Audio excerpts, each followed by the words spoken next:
বিসমিল্লাহির রহমানির রহিম। সবাই কেমন আছেন? আশা করি ভালো আছেন। আজকে আমি লতি এবং কাঁঠালের বিচি দিয়ে রান্না করে দেখাবো। অনেকেই পছন্দ করেন এই জিনিসটা, আবার বেশিরভাগ মানুষই এটা পছন্দ করেন। তো এইখানে আমি কাঁঠালের বিচিটা হালকা ভাপ দিয়ে নিব এবং এই কাঁঠালের বিচির ভিতরে আমি একটা বলক এলেই আমি সেই কুটে বেছে রাখা লতিগুলা দিয়ে দিব। এভাবে করে একটা বলক এনে রান্না করে খেয়ে দেখবেন, একটুও গলা কুটকুটাবে না। অপর পাশে আমি একটা প্যান বসিয়ে দিয়েছি। এবার দিয়ে দিলাম তেল, এখানে দিয়ে দিব পেঁয়াজ এবং রসুন কুচি।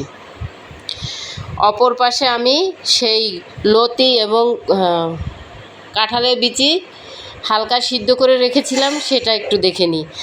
এবার আমি এখানে দিয়ে দিলাম কাঁচামরিচ, পানি, হলুদ, লবণ, মরিচের গুঁড়া এবং আদা রসুন বাটা, তেজপাতা দিয়ে খুব সুন্দর করে মশলাটা কষাতে হবে। মশলাটা কষানো হয়ে গেলে এখানে সেই কাঁঠালের বিচি এবং লতিগুলো দিয়ে ঢেকে রান্না করব কিছুক্ষণের জন্য। এবার দেখি রান্নাটার কী অবস্থা। তো আমার রান্নাটা প্রায় হয়ে এসেছে, নিচে দিয়ে তেল তেল উঠে গেছে। এই পর্যায়ে বুঝে নিতে হবে আমার লতি রান্নাটা প্রায় কমপ্লিট।